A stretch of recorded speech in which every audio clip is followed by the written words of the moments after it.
সুপ্রিয় দর্শক, উগান্ডা টিভির পক্ষ থেকে আপনাদের সবাইকে স্বাগত।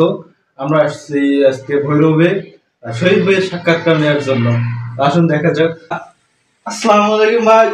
ওয়ালাইকুম আসসালাম ভাই। কি অবস্থা আপনার? মোটামুটি ভালো ভাই। মন খারাপ কেন? ভাই আরএফএল যারা জব করে ভাই তাদের মনটা সবসময় এরকম হয়ে থাকে ভাই।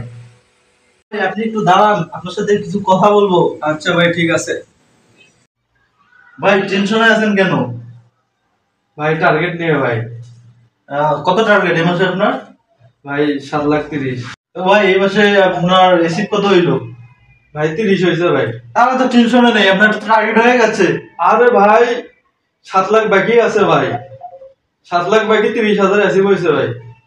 ভাই সবারই তো জেডেম হওয়ার স্বপ্ন থাকে।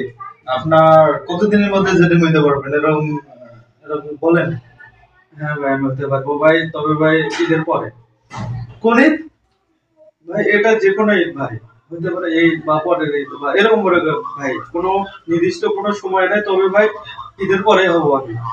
ও আচ্ছা, বিএনপি আন্দোলনের মতো ঈদের পরে আন্দোলন হবে, তাই এরকম নাকি? হ্যাঁ ভাই, এরকম ভাই। ও যাই হোক, সবারই স্বপ্ন থাকে জেডেম হওয়ার। আমাদের শহীদ ভাইয়েরও স্বপ্ন আছে, উনি একদিন জেডেম হবে। ঈদের পরে হবে, এখন কোন ঈদের সেটা বলতে পারতেছি না। ঈদের পরে উনি জেডেম হবে আর কি।